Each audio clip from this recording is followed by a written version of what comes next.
রাঙ্গামাটির কাপ্তাই উপজেলার ৫ নম্বর ওয়াগ্গা ইউনিয়নের সাপছড়ি বৌদ্ধবিহারে এলাকাবাসীর নিজস্ব অর্থায়নে নির্মিত লাভী শ্রেষ্ঠ শিবলি অর্হত ও মার বিজয় উপগুপ্ত অর্হত বুদ্ধ মূর্তি শুক্রবার সকালে ধর্মীয় আয়োজনের মধ্য দিয়ে উৎসর্গ করা হয়েছে।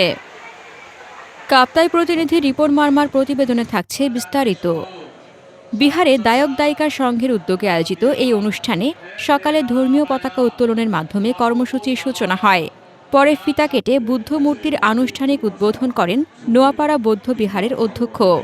অনুষ্ঠানে সভাপতিত্ব করেন মহাজনপাড়া বৌদ্ধবিহারের অধ্যক্ষ উ খেমিন্দা মাহাথেরো এবং সঞ্চালনায় ছিলেন সাপছড়ি বৌদ্ধবিহারের অধ্যক্ষ ক্ষেমানন্দ ভিকু।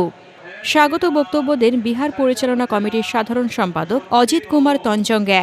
উপস্থিত ছিলেন ধর্মগধা বৌদ্ধবিহার, ওয়াগ্গা জনকল্যাণ বৌদ্ধবিহার, ছোট পাগলিপাড়া, তম্বুপাড়া বৌদ্ধবিহারের অধ্যক্ষগণ। বিহার পরিচালনা কমিটির সভাপতি শান্তিপদ কারবারি, বাংলাদেশ ব্যাংকের সাবেক পরিচালক নির্মল কুমার তঞ্জঙ্গা এবং শিক্ষক উমা চাকমা প্রমুখ। অনুষ্ঠানে বুদ্ধ মূর্তি দান, সংঘদান, অষ্টপরিষ্কার দান, কল্পতরু দানসহ নানা প্রকার পুণ্যদান সম্পন্ন হয়। আগুনিয়া ছড়া, খুক্কাছড়ি, ঢেকি কাটা ছড়া, কাঁঠালতলি পাড়া, হাতিমারা পাড়া, ত্রিপুরাছড়ি ও সাপছড়ি এলাকার দায়ক দায়িকারা এতে অংশগ্রহণ করেন।